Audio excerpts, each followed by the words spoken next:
Shalom and welcome, family, to another edition of Warriors by Faith. Today, we're going to be starting a new and exciting series called Biblical Legends, Myth, and Fantasy. There are some things that are legendary and is riddled with truth and also fiction. There are some things that is simply mythical, and the myth is influenced by some facts. And there are some things that are simply fantasy. Everything is fictitious, but yet the entertaining thing is there's always some facts that cause the myth to be invented. Let's have fun with the Word of Yah in this new series called Biblical Legends, Myth, or Fantasy. Today we'll be starting with the Tree of Life. Is it myth? Is it legend or fantasy? We'll let you be the judge. And it says in Genesis, "And the Lord God commanded the man, saying, Of every tree of the garden thou mayest freely eat, but of the tree of knowledge of good and evil thou shalt not eat of it. For in the day that thou eatest thereof, thou shalt surely die." What is this tree that the Most High Elohim, Yahweh, forbid his creation not to eat of? Surely one could understand why one such as Eve would desire to eat of it, especially when they were supposed to have dominion over all the earth. What kind of dominion did they truly have if there was something of the earth that they weren't allowed to have and they were forbidden to have it? But although they're supposed to have dominion over everything that existed in it. Why is this seemingly tempting tree to be among all other edible trees but forbidden to eat from? The idea that the tree was edible is questionable, seeing that Yahweh gave them a caveat that they would surely die if they ate of it. One of today's experience would assume that after witnessing death on a regular basis, that this tree would be poisonous and surely you would die, especially if the disclaimer said if you eat this you would die. However, Eve, obviously not being privy to human death, didn't share the same ominous possibility that she would die if she ate the fruit. It would seem that the Most High was being unfair in putting this temptation before them with no intentions for them to eat of it. This would seemingly be a contradiction to Yahweh's character, seeing that his word says in the book of James, chapter 1, verse 13, let no man say when he is tempted, I am tempted of Yah, for Yah cannot be tempted with evil, neither tempteth he any man. Was Yahweh merely testing Eve by tempting her to eat something that he never planned on being consumed? Or did he plan on having the fruit consumed indeed, but for a later time? So many speculations and so little answers. Are these inquiries to be answered when we meet our Maker in the afterlife? Or can his word answer these inquiries now? Within the context of the 66 canonical books of the Bible, it would seem that our inquiries will have to wait till we meet Yeshua HaMashiach to get our answers. On the contrary, for those that seek learning the truth among legend and myth, we need look no further than the missing or removed, biblically warned and validated missing books of the Bible. In the ancient book of Enoch, it reads in the section one of the following statements that speaks volume to our present day. And it says, in the words of the blessings of Enoch, wherewith he blessed the elect and righteous, who will be living in the day of tribulation, when all the wicked and godless are to be removed. And he took his parable and said, Enoch, a righteous man, whose eyes were opened by Yah, saw the vision of the Holy One in the heavens, which the angels showed me. And from them I heard everything, and from them I understood. And as I saw, but not for this generation, but for a remote one, which is for to come. The book of Enoch, in contrast to all of the books of the Bible, brings to light cryptic information contained in the scriptures more so than all the other books of the Bible. One may question, why was the book of Enoch removed along with other various books of the Bible, like the book of Jubilee and the book of Yasher, which is the book of Leopard, which is validated by the Bible in at least two different scriptures, Yeshua chapter 10 and 13, 2 Samuel chapter 1 verse 18. There's many speculations and assumptions as to why. However, we know that the information contained in the book of Enoch, the oldest biblical author there is, in contrast to those after and even the New Testament.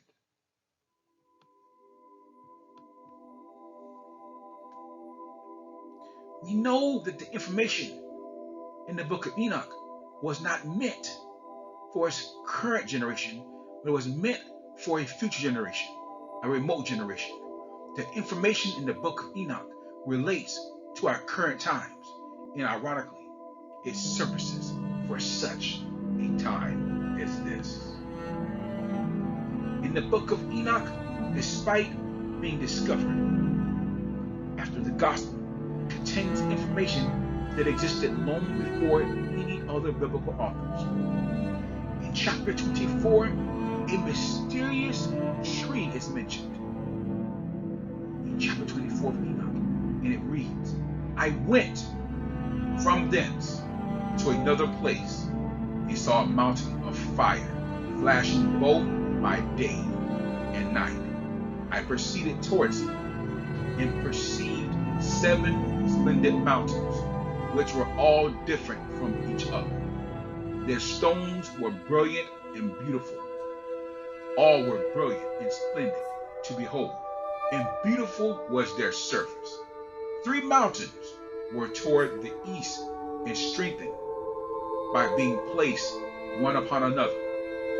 And there were towards the south strengthened in a similar manner. There was likewise deep valleys which did not approach each other, and the 7 mountains was in the midst of them, and in the length they were all reassembled the seat of a throne and of a odorous tree surrounding them.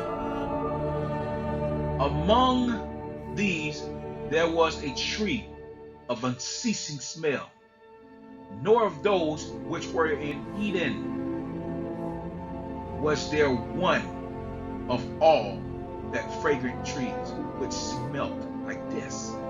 Its leaves, its flowers, and its bark never withered, and its fruit was beautiful. Its fruit resembled the cluster of the palm.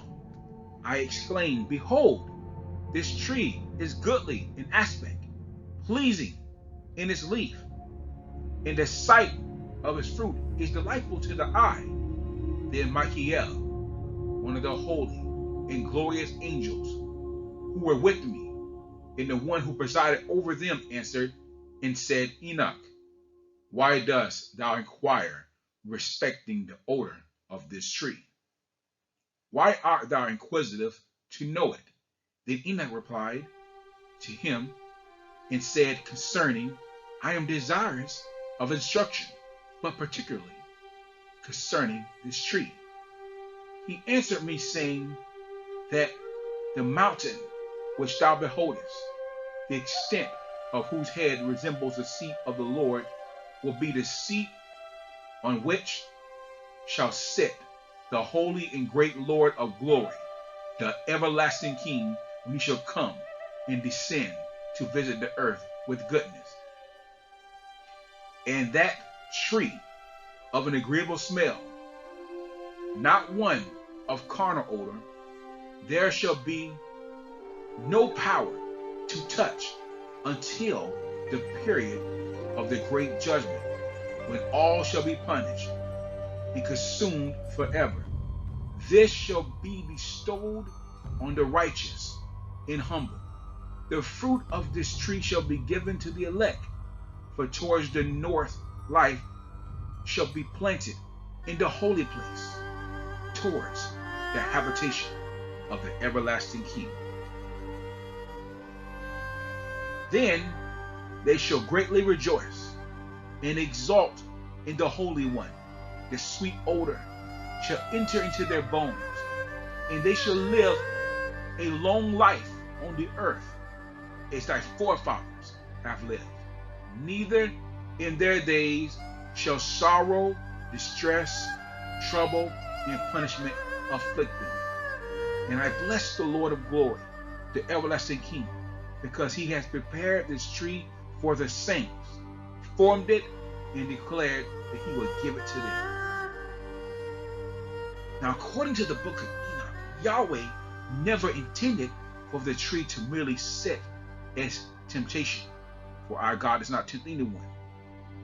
He never merely meant for it to sit as temptation to eat, but not be able to be consumed. According to Enoch, Yahweh meant for this fruit, whose fragrance is uniquely pleasant and pleasing to smell, was meant to be earned for consumption. For the book of Enoch specifically mentions that this will be eaten by the elect only. Not only will it be eaten by the elect, but it will be eaten after all the tribulation was at an end, which is indicative that we will be in our heavenly bodies for those that are aware of the resurrection and the judgment. It is also believed that this fruit will provide everlasting life for those that eat of it.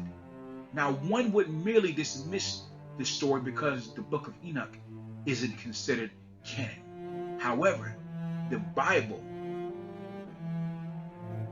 does it dispute information about Enoch? Let's see for ourselves as we read Revelations chapter 22, starting at verse 1. And he showed me a pure river of water, of life, clear as crystal, proceeding out of the throne of Yah and the Lamb. In the midst of the street of it, and on either side of the river, was there the tree of life, which bare 12 manner of fruits, and yielded her fruits every month. And the leaves of the tree were for the healing of the nations.